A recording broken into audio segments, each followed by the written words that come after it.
네, 여론으로 풀어보는 정치 이슈 폴폴 시간입니다. 오늘도 배종찬 인사이트K 연구소장과 함께하겠습니다. 어서 오시죠. 안녕하십니까? 예. 취임 100일을 맞은 윤석열 대통령 이야기부터 해보겠습니다. 저희가 취임 이후에 지지율 현황을 항상 소장님과 살펴봐왔는데 네. 과연 100일을 맞은 윤석열 대통령 지지율에 어떤 변화가 있을지부터 살펴보도록 하겠습니다. 네, 지금 보여드리는 여론조사 결과 바로 취임 100일 당일에 나온 조사입니다. 긍정평가는 여전히 20%대고 부정평가가 60%대인데 그 취임 100일 기자회견이 이제 네. 좀 지지율 반전의 기회로 주목을 받긴 했습니다만 이것이 그런 계기가 될 수 있었는지 그 내용은 또 어떻게 보셨는지 여러 가지로 좀 궁금합니다. 분석해 주시죠. 시점상으로 100일 기자회견이 윤석열 대통령 지지율이 이제 반등할 수 있는 그런 계기가 될 수도 있겠죠. 왜냐하면 일단 100일이라는 의미가 있으니까. 그래서 지지층들이 이 기자회견의 내용을 봤을 때 그래도 지지율 지나칠 정도로 하락이 되는 경우는 위기감에 따른 결집일 수도 있는 것이죠. 특히 이제 대통령의 지지 기반이라고 할 수 있는 세대별로 보면 60대와 70대 이상, 네. 그리고 지역으로 보면은 TK와 부산, 울산, 경남에서 뭐 그래도 100일인데 아직 뭐 임기 초반이고 이걸 다시 한 번 더 재환기시킬 수 있는 계기가 될 수도 있는 거죠. 자, 보시면은 그런 인식이 나올 수도 있습니다. 지방선거 직후인 지방선거에서 집권 여당이 압승을 했거든요. 예. 그래서 지지율이 높지는 않아요. 49%인데 가장 최근에 조사된 SBS의 조사 결과를 보면 29.6%, 20%대예요. 대체로 임기 100일 시점, 취임 100일 기자회견을 앞두고 발표된 조사 결과들을 보면 대체로 20%대 후반입니다. 네. 그러니까 이제 30%대로 올라갈 수 있을 만한 어떤 시점상의 계기, 의미를 또 기자회견이 주고 있다고 볼 수도 있는 것이고 모두 발언에서만 국민을 20번 이야기를 했죠. 네. 그런데 중요한 것은 내용입니다. 윤석열 대통령이 이제 태세 전환을 하겠다. 그 태세 전환은 인적 쇄신이나 또 인력 보강일 수도 있는 것이거든요. 오늘 이제 장고 끝에 검찰총장이 임명이 됐습니다. 예. 지명이 됐습니다. 그리고 또 아직 공석 중인 보건복지부 장관 그리고 사회부 총리 겸 교육부 장관이 낙마를 했기 때문에 예. 박순애 전 장관 누가 되느냐 이런 부분에 대한 대통령의 적극적인 의지 이런 부분들이 이제 발휘될 수밖에 없는 시기라고 봐야 되겠죠. 왜? 또 하나는 서서히 이 더불어민주당 야당입니다. 그러니까 야당의 이 지도 체제가 이재명 지도 체제가 될 가능성이 높잖아요. 네. 이게 다음 또 대선 시점으로 다시 돌아가는 의미가 부여될 수도 있는 것이거든요. 그러니까 시점상으로 보나 내용상으로 보나 대통령의 지지율 반전이 이루어지지 않으면 안 되는 시점이다. 안 되는 내용이다. 그게 얼마만큼이나 효과적으로 작동될지는 다음 주, 다다음 주 우리 계속 이슈 폴폴 이 분석을 놓치지 말고 또 지켜보셔야 될 것 같아요. 지지율 반전이 없을 수 없는 시기인 만큼 있어야 한다라는 네. 말씀이시고 앞서서 살짝 짚어주셨는데 역대 대통령들은 그렇다면 취임 100일 지지율이 어땠는가 같이 보면서 분석하면 좋을 것 같습니다. 네. 보시면 역대 대통령들과 비교했을 때도 윤석열 대통령이 취임 100일인 지금 이 시점에 지지율이 높은 수치는 아닙니다. 낮은 수치인데 대통령 취임 100일 이게 가지는 의미가 뭔지도 좀 짚어볼 필요가 있을 것 같습니다. 그렇죠. 대통령의 100일이 정부의 국정 철학에 대해서도 인식을 할 수가 있고 자 그래프부터 우선 네. 보도록 할게요. 그러니까 YS 같은 경우에도 우리가 알고 있는 그 유행어가 확실히 그 기억나실 거예요. 그 이야기는 100일 동안에 어떤 정부인지가 뭐 문민정부 성격이 뚜렷해지는 거예요. 그러니까 우리 아기도 100일에 이 백설기 떡을 나누는 이유는 아이가 이제 건강하다. 앞으로 이제는 정말 병에 걸리지 않고 쑥쑥 성장할 수 있는 날이다. 바로 응애 하는 그 날이 100일이거든요. 네. 그래서 지지율이 높아요. 김대중 전 대통령. 우리가 이렇게 지지율이 고공행진 임기 초반에 하는 것을 이른바 허니문 현상이라고 합니다. 네. 달달할 때죠. 달달할 때예요. 그러니까 국민들의 평가도 호의적이고 언론에서도 대통령의 국정 운영에 대해서 아주 긍정적으로 다루어주는 바로 그 허니문 시기인데 노무현 대통령 때도 임기 초반에 높지는 않지만 40%인데 예.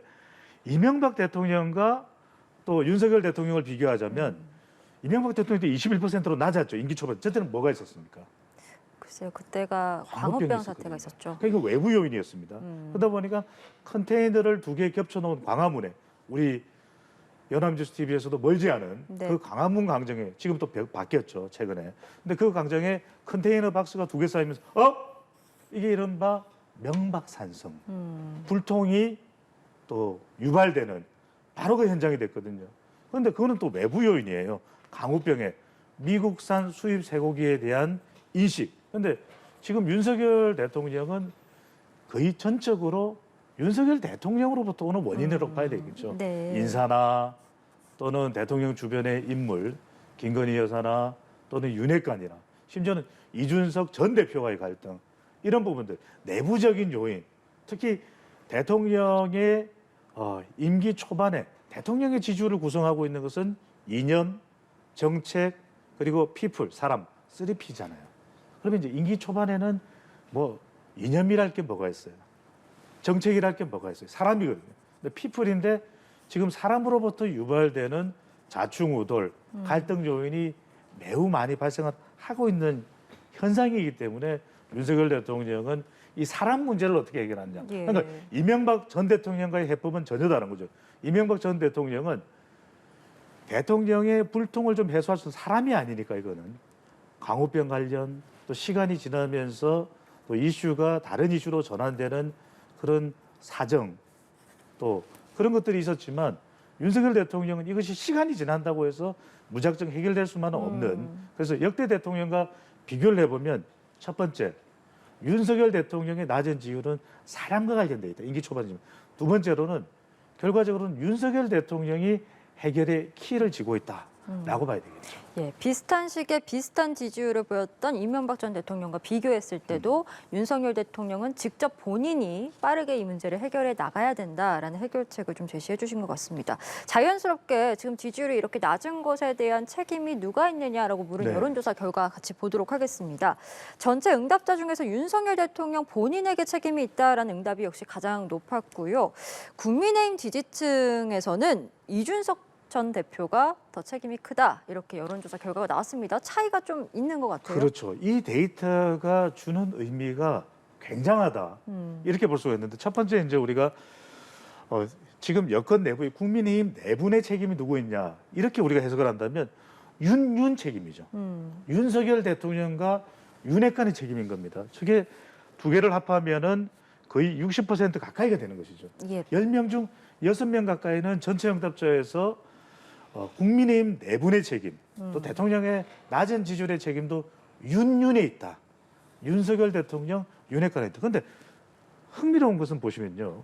국민의힘 지지층에게 물어보면 이준석 전 대표가 37.2%예요. 예. 이게 아주 이 핵심적인 데이터다. 왜냐하면 지금 이준석 전 대표와 관련된 이 충돌을 해결할 수 있는 방법이 뭘까? 이준석 전 대표에 대해서 국민의힘 내부에서 국민의힘 지지층에서는 이준석 대표의 책임이다. 이준석 이 전 대표의 책임이다. 이렇게 보고 있다는 것이거든요. 그렇다면 무슨 의미냐면 최근에 쭉 우리 시청자분들이 봐왔던 조사 중에서 당대표로 누가 적합하냐. 그러면 유승민 전 의원이거나 또는 이준석 전 대표가 높은 지지를 얻는 걸 보셨을 거예요. 예. 근데 이건 전체 응답자예요. 전체 응답자는 왜? 이 내분의 책임이 이준석 전 대표에게 있지 않다고 봤기 때문에 많은 숫자가. 그런데 국민의힘 내부에서는 이 전 대표라고 보는 거예요. 그렇다면 정작 당대표 전당대회를 하게 되면 뽑는 선거를 하게 되면 이준석 전 대표나 유승민 전 의원이 당대표가 될 가능성이 있을까? 그렇게 높지 않다는 거예요. 그런 의미에서 이준석 전 대표로서는 신당을 창당하기도 참 쉽지 않은 일이고 또 탈당을 해서 다른 정치 세력으로 세력 결정을 하기도 쉽지 않다. 왜? 네. 그것은 결국 이 전 대표가 끌어모아야 되는 세력은 보수, 국민의힘 지지층이거든요. 현재로서는. 그래서 이 데이터상으로 보면은 그렇다면 국민의힘 내부 문제가 열세는 윤석열 대통령이 지고 있는데 아니면 이 전 대표가 지금의 당 내에서 일어나는 여러 가지 문제에 대해서 그냥 내가 일단은 최대한 전적으로 양보하겠다. 이렇게 이 전 대표가 예. 또 의사를 그렇게 밝혀야 되는데 그럴 가능성이 있냐. 이 두 조사 결과를 보면 그럴 가능성은 없다. 별로 없다가 되는 거죠. 알겠습니다.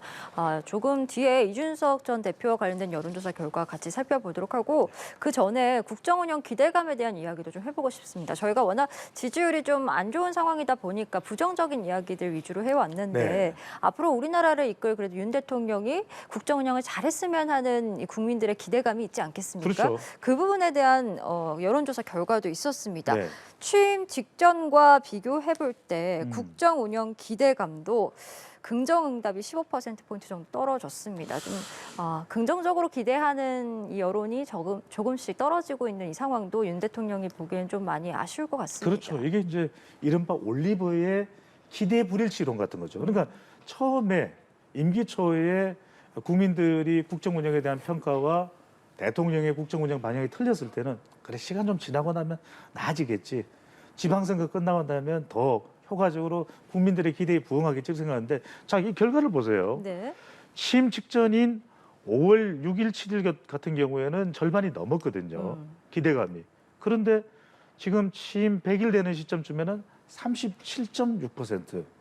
그러니까 뭐 거의 한 25% 가량 되나요? 정도 15%. 15% 예. 정도.